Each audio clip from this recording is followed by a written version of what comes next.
Bom dia, pessoal, tudo bom com vocês? Então, hoje nós vamos entrar no nosso capítulo 8, o reino dos fungos. Pensemos nessas seguintes palavras e expressões: mofo, bolor de pão, cogumelo, fermento e micose. Você conhece alguma dessas palavras? Com certeza sim. Eu acredito que com certeza você conhece. Conhece? Sabe do que se trata? Certamente. Se não todas, pelo menos boa parte delas. Afinal, quem nunca viu um mofo na parede? Aquelas manchas úmidas e escuras. Quem nunca teve micose na pele? Ou quem nunca abriu um saco de pão ou pegou uma fruta no cesto e eles estavam com bolores, manchas horríveis e fedorentas. Todos os elementos citados têm algo em comum. Pertencem ao reino dos fungos. Como visto, a atuação dos fungos na natureza ela é variada e muitos podem ser facilmente observados em nosso cotidiano. Entre os fungos, há espécies que decompõem, outras que parasitam e apenas que convivem muito bem com os seres vivos. Todas dependem da matéria orgânica para viver, porque são heterotróficas. Ou seja, quando nós virmos lá nas bactérias e nos vírus que muitas vezes eles eram parasitas obrigatórios, da mesma forma o fungo também é. Porém, eles têm funções diferentes. Eles podem ter essas três funções: se decompor, parasitar, como um vírus e uma bactéria, e conviver. Ou seja, ele pode conviver em harmonia com aquele local sem causar nenhum prejuízo. Eles são heterotróficos, ou seja, vocês lembram do que essas duas palavrinhas, autotróficos, aqueles que produzem o próprio alimento, e heterotróficos, aqueles que não produzem o seu alimento e precisam de matéria orgânica para sobreviver. São muitos os males e benefícios dos fungos que o homem vem aprendendo a evitar ou utilizar, da produção de comidas, bebidas e remédios. A propagação de doenças. Os fungos ocupam um dos lugares de destaque na organização do ecossistema e, particularmente, da vida humana. Vamos ver agora a estrutura dos fungos. Os fungos podem ser considerados unicelulares ou pluricelulares. Lembra o que são essas duas palavras? Unicelulares contém apenas uma célula e pluricelulares contém várias. Podemos destacar que os fungos possuem um núcleo organizado e um bom metabolismo. São eucariontes com organelas citoplasmáticas. Eucariontes. Lembram o que é eucariontes? Possui um núcleo organizado.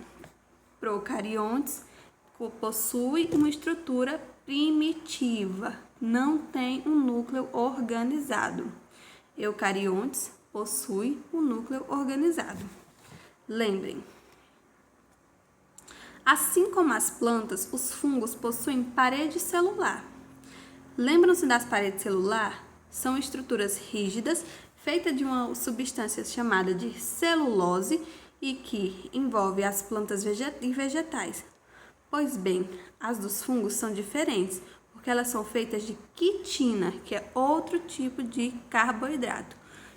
Como as plantas, os fungos possuem parede celular. Porém, a das plantas, ela é produzida pela celulose. Ela tem como matéria-prima a celulose. Os fungos têm a quitina. Quitina é uma substância muito comum na natureza, sobretudo na formação de fibras e tecidos rígidos de animais, como algumas conchas e algum corpo de inseto. Vamos lá. Muitos acreditam que para saber se um cogumelo é perigoso ou não, basta cozinhá-lo com uma aliança de ouro ou uma moeda de prata. Se o metal escurecer, é porque o cogumelo é venenoso. Essa crença é totalmente falsa, pois o metal pode escurecer com qualquer cogumelo passado, que solta uma substância chamada de ácido sulfídrico.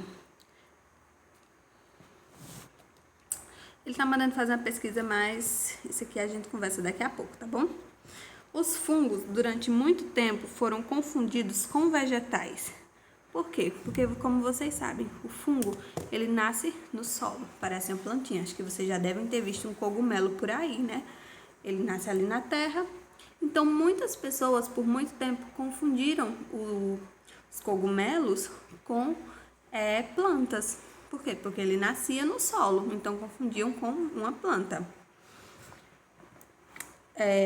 Mas, além da quitina, eles se diferenciam, sobretudo, porque não possuem clorofila, ou seja, eles não realizam a fotossíntese. E por isso, não produzem o seu próprio alimento. Por essas e outras razões, os fungos nem totalmente plantas e nem são totalmente animais. Ganharam um reino próprio, que é chamado de reino dos fungos. Ou seja, ele nasce no solo, mas ele não realiza a fotossíntese. Ele não produz o próprio alimento, a própria energia. Ele precisa de matéria orgânica para poder produzir sua energia. Então ficou nessa diferença.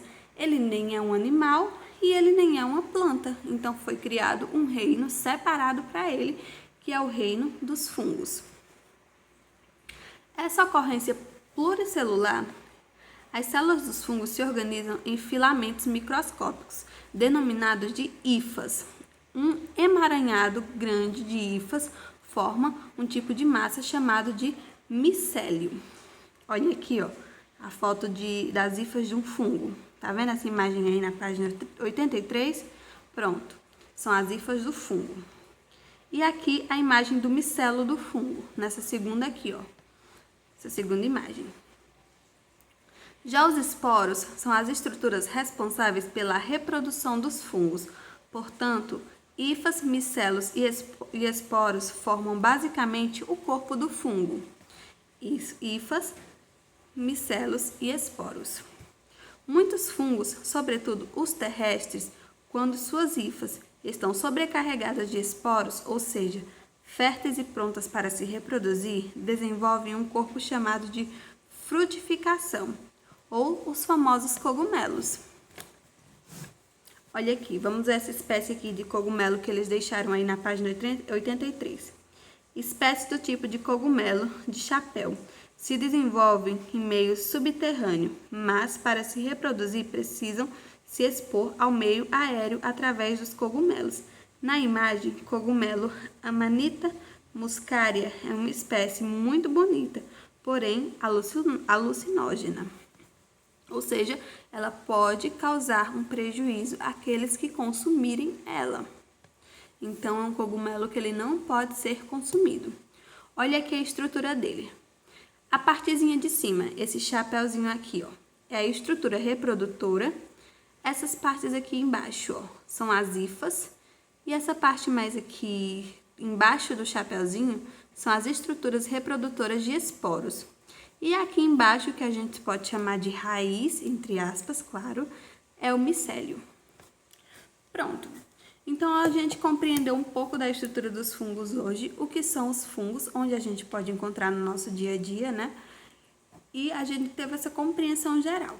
Eu não vou adentrar na classificação dos fungos hoje, porque isso vai ficar para a próxima aula, para a gente ver mais detalhado, tá certo? Por hoje vai ser essa compreensão dos fungos e de sua estrutura. Qual vai ser a atividade de vocês? Vocês vão realizar essa pesquisa aqui, ó. As sensações provocadas pela ingestão do fungo Amanita muscaria. Vocês vão pesquisar quais são as sensações provocadas quando alguém consome esse tipo de fungo, certo? Então, vocês vão fazer a pesquisa, escrever no caderno e me mandarem a foto, tá bom? Essa é a atividade de casa de vocês que eu vou estar aguardando. Então, até a próxima aula.